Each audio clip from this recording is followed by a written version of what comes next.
3 to 5 minutes, no way. Sorry, so we'll go from there. Kevin said that today, and I just kind of laughed. First off, thanks for coming out. Just kind of humbled to be up here, and congratulations to the other 8 inductees. I'll be honest with you, I thought I was going in as a player, so I'm going to have to start. I'm going to have to write this up. I did have a pretty good year here, by the way. We'll talk about that next time. You know, I was fortunate enough to go into the Arkansas Sports Hall of Fame, I think 5 years ago, and I know you guys are getting tired and you're ready to get out of here, but you know, when I spoke that night, I spoke for 47 minutes and have a 7-minute video. Are you guys good? So I won't do that to you. You know, I just want to, you know, these guys are all athletes, and I'm the only coach up here tonight. And, you know, I have a pretty good story. It's all I ever wanted to do is go to Arkansas out of high school. I just couldn't get them to recruit me. And so I'm going to tell you my story a little bit, and I'll try to move it on, do a little thank yous at the end. But, you know, my senior year, I used to wear around an Arkansas Razorback cap, and I'm from Kansas City, Missouri. And my kids in my class would always ask me why, and I said, I don't know, I like Arkansas. And I was a pretty good high school player, and you know, I went on visits to Missouri and Kansas, and calls from everybody, had scholarships, and I just wanted to go to Arkansas. And at the end of my senior year, my high school team, we were in the state playoffs, and I don't even know why I wrote this. I don't have to look at it. And you know, we were playing in Carthage, right up the road, Carthage, Missouri. I think we were down to the final 8, and we played Carthage High. And the shortstop for Carthage High, he had already, you know, he'd signed a scholarship at Arkansas. I wanted to play at Arkansas, and all we did was beat him up pretty good that day. And I think I had 3 doubles. And you know, talking to Norm about it later, Norm DeBriyn, the legend, and you know, he made the comment that there was an assistant coach there for Arkansas watching that game, and he came back and he told him, he said, hey, we need to take that kid from Kansas City. And Norm's comment was, we don't have any scholarship. And so me being me, which is a little bit stubborn, and don't tell me I can't do something, I told Missouri, and I told Kansas and Wichita State and all the other people in our region that I was going to go to junior college in Texas or Arizona, and I was going to get better, and I'm going to find my way to Fayetteville. And that's what I did. So, you know, 2 years of junior college baseball, have a great freshman year, freshman all whatever. Second year, first team All-American. We go to the World Series both years. First 2 times that McLennan Junior College out of Waco, Texas had ever gone. I'm on a team with really good players. They're all committed, and I'm honestly the most recruited player on the team, and I haven't committed anywhere. And I mean, I've been on visits to Texas Tech, TCU, Baylor, Texas A&M. Sorry, I don't know why. But I mean, I could have gone anywhere I wanted in the old Southwest Conference for the most part, and I didn't commit. We're getting ready to go into the playoffs, down to the Final 4 in the state, to go to Grand Junction to go to the World Series again. And yeah, all right, here we go. And early May, finally, Arkansas calls. And I was in the shower, and my roommate, he comes in, he says, hey, there's this Doug Clark on the phone from Arkansas. And I was 20 years old. I said something smart, and it was. And he was on there. We had a good talk, and he didn't know it when we got off the phone, but it was over. I was going to Arkansas, and I didn't tell him that because I'd made a commitment to my coach, and that I wasn't, since it was so late, I wasn't going to commit anywhere, and let's just go through the playoffs. So fast forward, we end up coming 3rd in the country, go back to Waco, get my stuff, drive home to Kansas City, and that very next day, man, I'm in Fayetteville. and met with them, whatever. And, back then you kind of do whatever you want. And I signed right there, I think in Norm's office, to be honest with you. And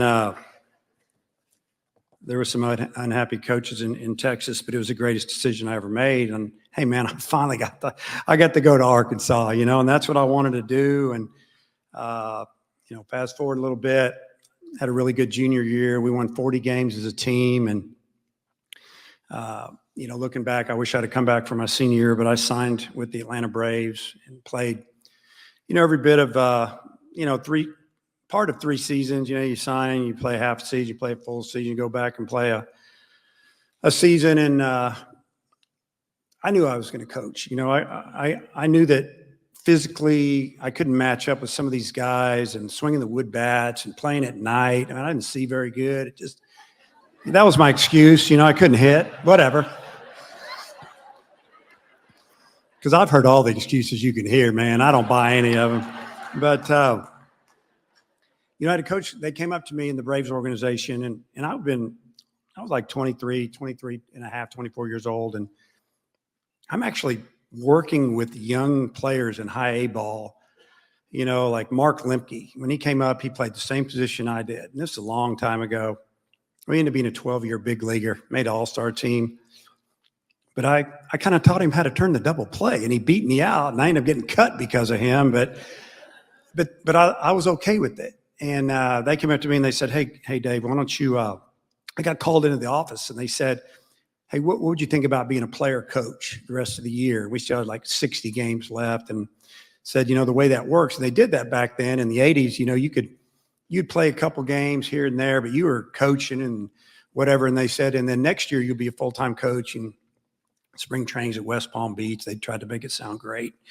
And I just said, no, I'm gonna coach, but I'm gonna coach in college. And I've been talking with Norm a little bit, and that's what I did. And so I got released, and a few months later, and started coaching at the University of Arkansas as a I would call it an undergraduate coach. And I was there in January of 1985. Some of you are going, wow, that guy's old. But we had a brand new ballpark for the most part, all turf, hard as a rock, killed your knees. Anyway, we could go through that. But we had a great year. And when I got there, Norm said, hey, you take the infielders. I'm thinking, wow, this guy's going to give me the infielders. So I handled the infielders.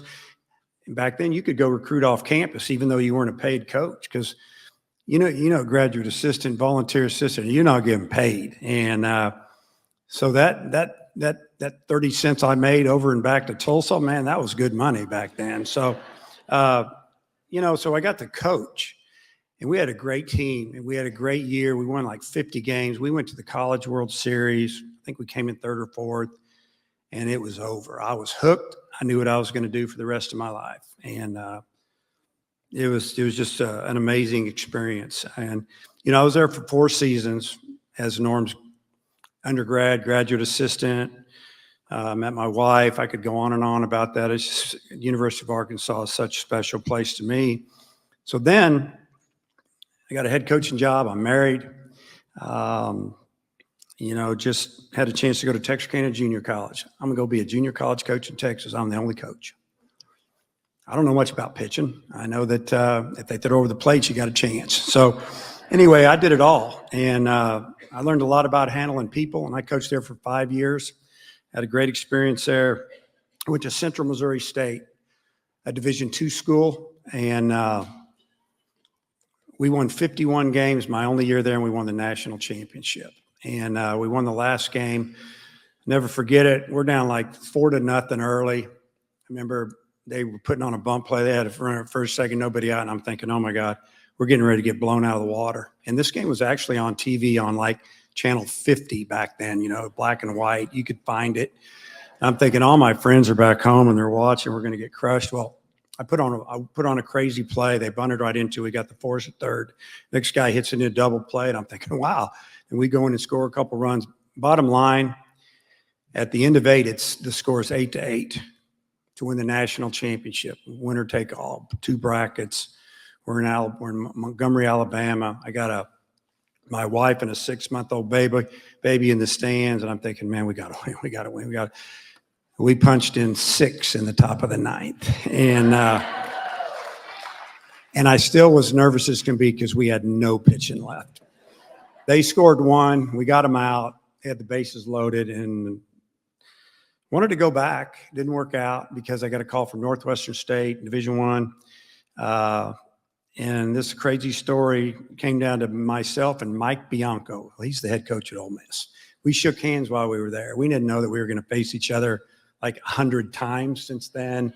And I stayed 3 years there. The coach that left, that went to Alabama, I took his job. And then we loved Natchitoches. Beautiful town, Steel Magnolias movie. I mean, foo-foo is beautiful.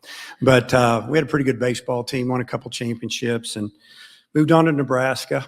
5 years. But what was I doing the whole time I was coaching? Does anybody know? I was trying to get back here. I wanted to get back here. And, my last 2 years at Nebraska, we went to the College World Series. It's 50 miles up the road. It was crazy. And, but when I got the call from Frank Broyles, it was amazing. Had the opportunity to come back. And so that's my story. That's my story of where I've been. And, again, I wrote it all down, didn't really need it. But, the thank yous, everybody has a story. I mean, everybody has a story, so the thank yous will be quick. The family, if you're a coach and you don't have a supportive family, you're done. I mean, if people aren't happy at home, it isn't good. So I appreciate everything that my family's done for me. I have 2 daughters. I miss a lot of stuff. But I had a great wife, have a great wife. I guess she's still out there. I don't know. And, so it made it a lot easier to stay at the office trying to figure it out till 8 o'clock at night. And, she'd ask me every now and then where I'd been. But, when we were first married, we didn't have cell phones. I'd go home for 2 hours and go back to the office at 8 o'clock and call kids from 8 to 10. That's what we had to do. And, because I wanted to win, I wanted to get some players, and, I just appreciate the family. And then Norm DeBriyn. I mean, Norm DeBriyn coached me. He gave me an opportunity to coach, and he let me coach. And he taught me a lot about humility. He taught me about winning and losing and how to handle things. And we always kid. He also taught me a lot of things I wouldn't do it his way. So that's just the way it is. You got to be yourself. But unbelievable. And I'll never forget, when I was late in my pro career, Norm and I were talking, and he made the comment to me, and I've mentioned this many times before. He said to me, Dave, time goes by really fast. You need to get your degree. I signed after my junior year. All these kids, they think they're going to play in the big leagues and make millions of dollars. And I didn't feel that way at the time, but I'll never forget that he told me that. And he's right. Time goes by really fast. And I came back and I got my degree. I can't tell you how many times over the last 35 plus years of coaching that I have told my players that. I'm going to tell you at least 200 times I've said it. Hey, time goes by. You need to get your degree. I can see you guys staggering a little bit down the stretch or looking at pro ball, looking at contract.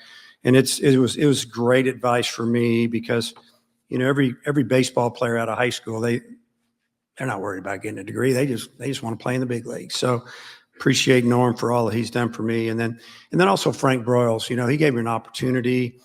I was the first guy to get the shot at the job that Norm had for 33 years in the SEC. And I kept thinking, man, I want to go back home and I want to coach in the SEC. Well, when I got in the SEC, I was kind of going, what am I doing? This is pretty tough in the SEC over here. But I just appreciate Frank Broyles for giving me that opportunity. And I'll never forget the look on his face where we stood on the concourse. It was ballparks. I don't know how old at the time, maybe 5, 6 years old. And he says, what else do you need to come here? And I said, Coach, I'd really like you to take those grass berms down the side and you need to fill those in with some real seats. And he looked at me and he like, what? He goes, we got 3,300 seats. We average 1,800 a game. What? And I just pulled it out. I just wanted it to look better. He said, and I said to him, I said, Coach, we're going to need those. And he told me that he thought that was the dumbest thing he ever did. And I heard him tell that story 100 times. It ended up being a pretty good move. And I just appreciate him for helping out there. And then, and the staff, I got to talk about staff for a minute. I'm not going to name names, but you think about a baseball staff, and it's all sports. Our trainers, they work unbelievable. I mean, I've had the same administrative assistant for 22 years. I mean, she's amazing. I get to turn stuff over to her. I don't have to worry about winning and getting guys ready. I mean, even equipment managers, we got a director of operations that played for me. Finally got that position. I hired him. He's still with me. Been like 18 years. We have a director of analytics because everything's about analytics now. We got to figure out how to beat you. We can figure out how to make you better. We have a director of scouting. We have an academic person that's just for baseball and one other sport. We have a sports nutritionist. It's unbelievable. And these guys stay strong. I mean, all we do is play and travel. It's hard. We play a lot of ball games. Sports information directors. We have marketing people, our athletic directors, sports administrators. Kevin's been my sports administrator forever. Our student managers. I mean, that's grunt work. Those guys, they're catching bullpens. I make them wear full body armor because they can't catch our guys. Okay. Grounds crew. I mean, that's what it takes. And it takes everybody all in to win in our league at our level. Everybody has to be in or you're not going to win. It's just the way it is. All the coaches, starting with volunteer coaches. These are a couple of my volunteer coaches I've had in my time here. That means they're not getting paid. Tom Pagnozzi, big leaguer for 12 years, 2 years here. Chris Curry, he's the head coach at University of Arkansas, Little Rock. He's thumped us a couple of times, and he's done a great job. Josh Elander, he's probably one of the hottest assistant coaches in the country. He's at Tennessee now. He's an incredible coach. He came here and worked for nothing for us. And then Bobby Wernes, who I have hired. Bobby, when we got Bobby to come here for nothing, he was the youngest head coach in the minor leagues in professional baseball for Seattle or whoever he was with at the Cincinnati. I don't know. But, Bobby, amazing. And he took the job here to be an assistant. And then Dave Jorn, my pitching coach. And these guys weren't volunteers. He worked for me until he retired. So the common theme here is, when I get through with this list, is I haven't hired very many coaches. I haven't had to, because they stayed with us, and and the players love it. They love it that their coaches are here. They trust their coaches, and they weren't looking around a lot. I've been very fortunate. Dave Jordan retired. I had Matt Deggs here. He's a head coach at Louisiana Lafayette. He's done a tremendous job. Todd Butler has been the head coach at McNeese State. Been the head coach at Wichita State. He's been assistant at Alabama, 2 different stints. Now he's at Oklahoma. He's an outstanding coach.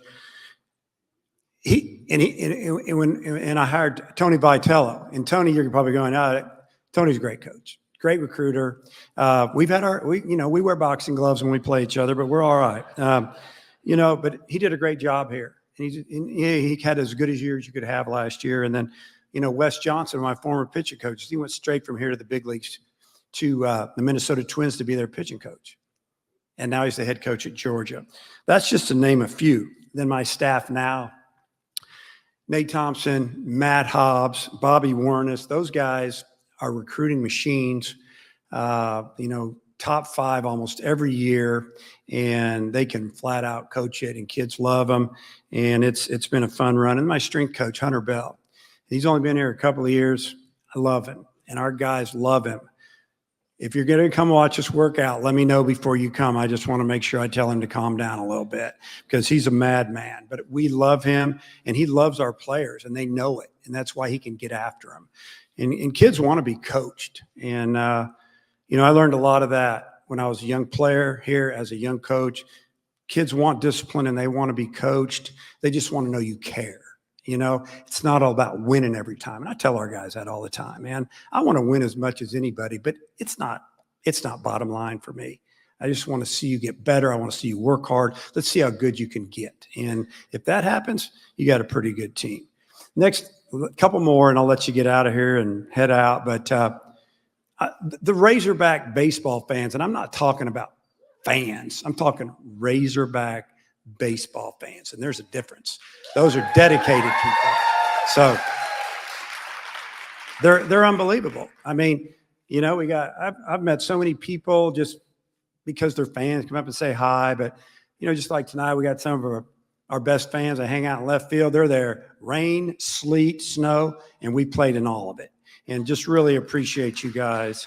And then really most of all and last of all, as far as the thank yous, is just the players. And I said it 5 years ago when I went into another Hall of Fame. The players, people don't understand what these guys give up. They don't join a fraternity.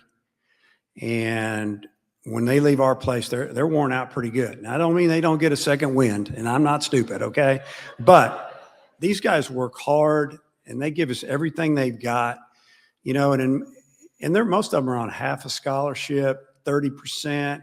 Well, it's changed a little bit with NIL and all that, and it's a different game these days, and you got to make adjustments. But these guys, they've given it all for the Arkansas Razorbacks, and they love the Razorbacks. They've given it all for the coaches and the fans, and they care.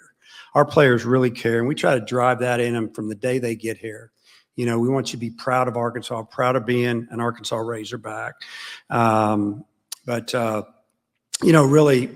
it's been an amazing run for me here. I've been and I feel like I've got plenty of time left if people want me, but you're going to love this team this coming year. I'm just going to tell you that. So